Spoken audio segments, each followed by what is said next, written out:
On Saturday, April 23rd, the Symphony of the Mountains will present Stories of Freedom at the Toy F. Reid Eastman Employee Center in Kingsport.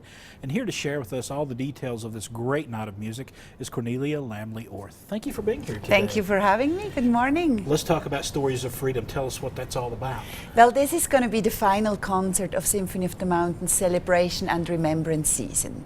Because 2015 was the 150th anniversary of the end of World War. I'm sorry, I'm mixing up the wars. You're fine. Of the end of the Civil War and also Right. the big anniversary of the end of World War II. We are honoring veterans and active military and remembering all the terrible things that happen, all the sacrifices they have done, but also celebrating the resulting freedom that we enjoy now. And talk about the music that's going to be played there that night. You have some special chorals and things coming in as well. We're going to start with Copland's, the American composer, of course, Lincoln Portrait, with text by Abraham Lincoln, and Stuart Harris, who you probably know from the weekly constitutional at WETS. He is going to be a narrator, so he's actually reading those texts while the orchestra is playing. Then we're going to do Randall Thompson, and other contemporary American composer. He has set text by Jefferson to music. So it's going to be with 100 singers, the Civic Chorale, the Voices of the Mountains. We're going to do a piece by Dvorak, which is called a hero song, and it describes, again, a hero who protects freedom and peace. And then we're going to conclude with Bach's Dona nobis pacem, Give Us Peace, from his B minor Mass, which is probably one of the biggest settings of that piece.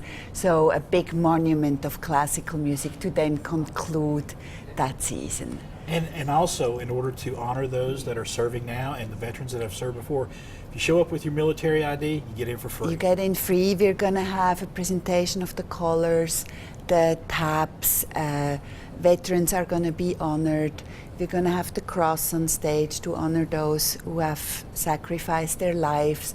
So it's a Veterans Day concert, but also for everybody else. So please come out and bring your families. So veterans and active military free, students and children as usual free.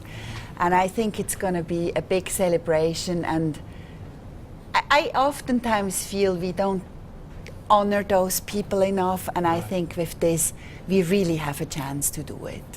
And when you're making selections for music, for a program like this, it's very intensive, isn't it? I mean, there's a lot of music to choose from there. There's so much, right? And we want to do so much. And then it has to fit in the program, or what have we done before? What does the audience like? In this particular case, it's a historic moment. So that's why we selected those pieces. It's a big work, but very, very interesting. And we always try to have a mix in our seasons. Upcoming 70th anniversary next year is going to be a big mix, from bluegrass to opera to family school concerts to holiday concert. It's going to be a big Constantly season. thinking, aren't you? Yes, but I love it. All right. Yes. Thank you, Cornelia, for being here today. Thank you for having me. It is the me. Stories of Freedom. It's coming to the Toy F. Reid Eastman Center. That's a great auditorium, by the way, for something like this. April 23rd, 7:30 p.m. For more information, check out symphonyofthemountains.org.